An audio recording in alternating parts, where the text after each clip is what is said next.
Welcome to Story Vedics, a home for divine stories, inspirational journeys, and timeless wisdom from every tradition. क्या आपको पता है कि हिंदू धर्म के सबसे बड़े खलनायक रावण दरअसल बुरा इंसान नहीं था? वह इतना प्रतिभाशाली था कि उसके पास 10 अलग अलग व्यक्तित्व थे। रावण के 10 सिर सिर्फ ताकत का निशान नहीं थे, बल्कि ये इंसानी दिमाग के 10 अलग अलग रूप थे। हर सिर अलग भावनाओं, इच्छाओं और योग्यताओं को दिखाता था। आज हम जानेंगे कि यह मनोवैज्ञानिक कहानी क्या सिखाती है। तैयार हो जाइए रावण के 10 चेहरों से मिलने के लिए और पता लगाइए कि इनमें से कौन सा आपके अंदर भी छुपा है। पहले ये समझते हैं कि रावण के 10 सिर क्यों थे। पुराने भारतीय विज्ञान के मुताबिक इंसान का दिमाग कई स्तरों में बंटा होता है। रावण जन्म से 10 सिर वाला नहीं था, उसने कड़ी मेहनत और अध्ययन से ये हासिल किया था। हर सिर अलग विषय में महारत दिखाता था। वेद, युद्ध, संगीत, ज्योतिष, आयुर्वेद, राजनीति, जादू टोना, वास्तुशास्त्र, कविता और कूटनीति। वह एक चलता फिरता विश्वविद्यालय बन गया था, लेकिन यही वरदान उसका श्राप बन गया।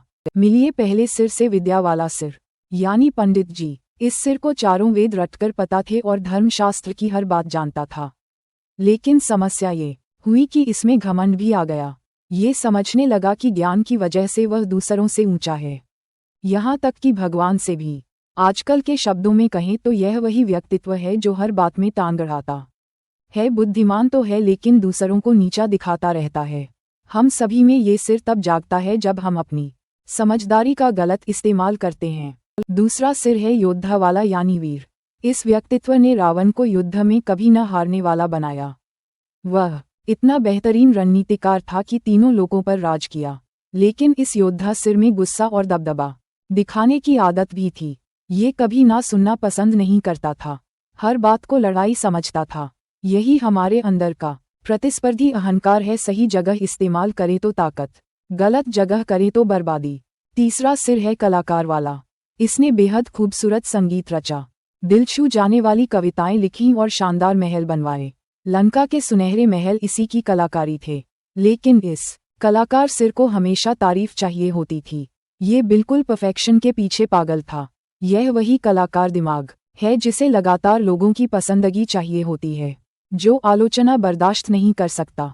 हर कलाकार इस सिर को जानता है, वह हिस्सा जो खूबसूरत चीजें बनाता है, लेकिन अगर तारीफ न मिले तो परेशान हो जाता है। चौथा सिर है वैद्य, यानी डॉक्टर वाला। यह आयुर्वेद का पूरा ज्ञान रखता था और किसी भी बीमारी का इलाज कर देता था। लेकिन मजे की बात यह है कि यही सिर सबसे खतरनाक जहर भी बना सकता था। यह वैद्य सिर दिखाता है कि हमारे पास बनाने और बिगाड़ने दोनों की शक्ति होती है। ये जिंदगी को इतनी गहराई से जानता था कि इसे बचा भी सकता था और खत्म भी कर सकता था। आज के जमाने में कहें तो ये बिना नैतिकता के ज्ञान है जो अच्छे या बुरे दोनों काम में आ सकता है। पांचवा सिर है नेता वाला, राजनेता। राजकाज, कूटनीति और शासन चलाने में इसका कोई जवाब नहीं था। इसने अपने जमाने का सबसे बड़ा साम्राज्य खड़ा किया और बेहतरीन तरीके से राज किया। लेकिन ये राजनीतिक दिमाग धीरे धीरे चालबाज भी बन गया। इसका मानना था कि मकसद पूरा करने के लिए कोई भी तरीका अपनाया जा सकता है। ये किसी को भी अपनी बात मनवा लेता था और लोगों को सिर्फ अपने फायदे के लिए इस्तेमाल करता था। हम सभी में ये सिर तब जागता है जब हम अपना काम निकालने के लिए दूसरों के साथ चालबाजी करते हैं। छठा सिर है जादूगर वाला, मायावी। ये भ्रम फैलाने, अलौकिक शक्तियां दिखाने और हकीकत को बदलने का मास्टर था। कोई भी जादू दिखा सकता था, अलग अलग लोगों में जा सकता था और प्रकृति के नियमों को भी तोड़ सकता था। लेकिन इस जादूगर सिर ने असलियत से नाता ही तोड़ लिया। यह अपने ही बनाए भ्रम में जीने लगा। यह वह सिर है जो कल्पना की दुनिया में रहना पसंद करता है। आज के समय में ये हमारी सच्चाई से भागने की आदत है। फेक न्यूज़, सोशल मीडिया की झूठी दुनिया में खो जाना। सातवां सिर है प्रेमी वाला, आशिक। इसने मोहब्बत, जुनून और इश्क की गहराइयों को महसूस किया था। ये बेहद खूबसूरत प्रेम गीत लिख सकता था और एहसासों को बहुत शिद्दत से महसूस करता था। लेकिन ये प्रेमी सिर कब्जा करने वाला और जुनूनी भी हो गया। यह ना सुनना बर्दाश्त नहीं कर सकता था। इसने प्यार को मालकियत समझ लिया और प्रेम तथा वासना में फर्क नहीं कर सकता था। यही सिर रावण को सीता के मामले में ले डूबा। आठवां सिर है दार्शनिक वाला, फिलासफर। इसने जिंदगी के सबसे गहरे सवालों के बारे में सोचा। ब्रह्मांड के नियम समझे और आध्यात्म की गहरी बातें जानी। लेकिन दिलचस्प बात यह है कि इसी दार्शनिक सिर ने हर गलत काम को सही ठहराया भी। ये गलत चीजों के लिए इतने चतुर तर्क देता था कि सही गलत में फर्क ही खो गया। यह वह सिर है जो किसी भी बात को इतनी चतुराई से समझा सकता है कि वह सही लगने लगे, चाहे वह कितनी भी गलत क्यों न हो। 9वां सिर है व्यापारी वाला बिजनेसमैन। इसको पैसा कमाना, व्यापार करना और दौलत बढ़ाना किसी से बेहतर आता था। इसकी वजह से लंका अपने जमाने का सबसे अमीर राज्य बना। लेकिन यह व्यापारी सिर लालची और पैसे के पीछे पागल भी हो गया। ये हर चीज को सिर्फ फायदे नुकसान से नापने लगा। इसने रिश्तों को भी लेन देन बना दिया। यह मानने लगा कि हर चीज की कोई न कोई कीमत होती है। आज की कॉर्पोरेट दुनिया की पैसा ही सब कुछ है वाली सोच यही है। 10वां और आखिरी सिर है अहंकार वाला ईगो। ये सिर्फ आत्मविश्वास नहीं था, बल्कि मुख्य सिर था जो बाकी सभी को कंट्रोल करता था।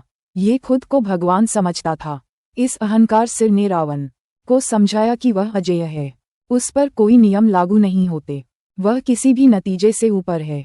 यह वह सिर है जो कानों में फुसफुसाता है, तुम खास हो, तुम दूसरों से ऊपर हो, तुम्हारा हर चीज पर हक है। इसी सिर ने एक महान आत्मा को गिरे हुए राक्षस में बदल दिया। यहाँ दिलचस्प बात यह है कि रावण के 10 सिर हमेशा एक राय नहीं रखते थे। विद्वान सिर जानता था कि सीता का अपहरण गलत है, वैद्य सिर में दया थी, दार्शनिक सिर कर्म के नियम जानता था, लेकिन अहंकार सिर ने सभी पर दबदबा बनाकर उन्हें चुप करा दिया। ये किसी बुरे राक्षस की कहानी नहीं थी, यह भीतरी संघर्ष की कहानी थी। ये दिखाती है कि क्या होता है जब हमारी बुरी आदतें अच्छी बातों पर हावी हो जाती हैं। रावण की त्रासदी यह थी कि उसमें इंसान की सभी अच्छी बुरी खूबियां थीं, लेकिन उसने बुरी वाली चुनी। इस कहानी की खूबी यह है कि हम सभी के अंदर ये 10 सिर हैं। वह विद्वान जो घमंडी हो जाता है, वह कलाकार जिसे तारीफ चाहिए, वह प्रेमी जो कब्जा करने लगता है, वह व्यापारी जो लालची हो जाता है। फर्क ये है कि संतुलन बनाया जाए या किसी एक को हावी होने दिया जाए। रावण ने अपने बुरे सिरों को अच्छे सिरों पर हावी कर दिया। असली अक्ल ये है कि अपने सभी रूपों को मान लिया जाए, लेकिन ये चुना जाए कि किसे बढ़ावा देना है। आप अपने अंदर के रावण को मार नहीं सकते, लेकिन ये चुन सकते हैं कि कौन सा सिर आगे रहे। अपने आखिरी वक्त में भी राम के बाण का सामना करते समय कुछ ग्रंथ बताते हैं कि रावण के विद्वान सिर ने आखिर में कंट्रोल ले लिया। उसने राम की अच्छाई की तारीफ की और माफी मांगी। इससे पता चलता है कि चाहे हम कितने भी गिर जाएं, हमारे अच्छे सिर हमेशा वहीं होते हैं, बस हमारे सुनने का इंतजार करते हैं। रावण की कहानी सिर्फ चेतावनी देने वाली कहानी नहीं है, यह इंसानी दिमाग का नक्शा है। सवाल यह नहीं है कि आपके अंदर रावण है या नहीं, सवाल यह है आज आप उसके किस सिर को खुराक दे रहे हैं।